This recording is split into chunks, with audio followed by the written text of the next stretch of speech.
Hello à tous, j'espère que vous allez bien. Il sera question aujourd'hui d'un film assez attrayant, Celle que vous croyez, réalisé par Safi Nebou. Le résumé pour faire simple. Pour se rapprocher de son ex, Claire décide de se créer une nouvelle identité sur Facebook et se lance dans un jeu de séduction virtuelle avec le colocataire de son ex. Elle raconte son histoire en dialoguant avec une psy. Pour parler du dernier point, il y a une distance intéressante entre les deux femmes, avec toujours une tentative de rapprochement de la part de Claire, qui est plutôt amusante, mais je pense qu'elles auraient pu avoir une meilleure évolution. Il y a peu d'alchimie qui se crée entre elles, et pour cela peu de compréhension de la part de la psy. À part ça, en globalité, ce film est extrêmement beau et touchant. On comprend vraiment bien Claire. Il se crée une grande fusion entre elle et le spectateur. On s'attache vraiment à elle, parce qu'elle n'est pas spécialement à l'aise avec le monde qui l'entoure. Elle veut se sentir spéciale en parlant avec cet homme qu'elle ne connaît pas. Ce film traite très bien du romantisme d'aujourd'hui que l'on a du mal à contrôler avec une personne rencontrée sur le net. C'est une belle thématique qui m'a captivée de l'avoir insérée dans un film. En plus, c'est un film qui ose, qui va loin dans ses idées, même s'il y a des scènes qui mettent très mal à l'aise. Il y a aussi des tonnes de rebondissements, mais quand même certains un peu forcés, comme la révélation de fin qui n'était pas utile. De même pour la partie où elle imagine que tout pourrait bien se passer entre eux, qui est très romancée. C'est vrai que sur certains points c'était pas mal, mais vraiment pas nécessaire du tout. Après, le long métrage ne critique pas vraiment les réseaux sociaux, mais plutôt les mensonges. C'est captivant parce qu'on voit cela du côté du personnage principal. C'est plutôt elle qui commence à faire du mal à son interlocuteur en lui mentant, et généralement, ça serait plutôt l'inverse.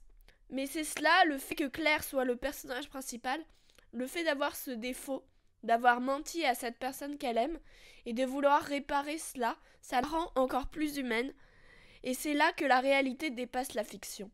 Parce que ce film fait ça extrêmement bien, et tout du long. Il nous tient en haleine, et on en demande encore, tout en n'ayant aucune idée de savoir comment ça va se finir. Évidemment, le rythme et le montage sont excellents. La réalisation est très esthétique, il y a beaucoup de jeux de lumière comme le début dans sa salle de classe lorsque tous les écrans d'ordinateur sont allumés, ou quand elle regarde son écran de téléphone et d'ordinateur chez elle. Puis il y a aussi très souvent des jeux avec le reflet qui symbolisent la déformation de la réalité. Après, on retrouve surtout des plans fixes, mais peu en mouvement, à part, si c'est le cas, c'est surtout pour se moquer des comédies romantiques qui utilisent beaucoup le procédé du mouvement. En termes de casting, on a Nicole Garcia qui n'est pas si bonne. Je l'ai trouvée très froide et elle met trop de distance. Mais j'ai adoré les deux acteurs principaux. François Civil est incroyable. Franchement, c'est vraiment le nouveau Pierre Ninet. On a pu le voir dans Le Chant du Loup. Puis après, il sera dans Mon Inconnu. Il est vraiment partout maintenant. Et ça nous dérange absolument pas. Comme on n'entend que le son de sa voix dans la grande partie du film, il y a un genre de fantasme qui se crée chez le spectateur. Une impatience, et il fait régner beaucoup de mystère. Il procure beaucoup d'émotions. Il est très juste dans tout ce qu'il fait. Puis on a cette actrice qui nous dépasse complètement. Juliette Binoche est surprenante et ahurissante. Elle nuance vachement bien entre jeune femme et femme d'une cinquantaine d'années. Ça marche vraiment bien. Son jeu est atypique et unique. Elle dégage tout ce qu'il faut. En bref, Celle que vous croyez est un film humain, sensible, d'une grande émotion. Il a une bonne résonance moderne de notre société.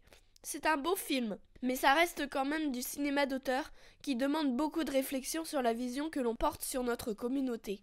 Dans la salle, il y avait très peu d'ados, surtout des femmes de plus de 40 ans.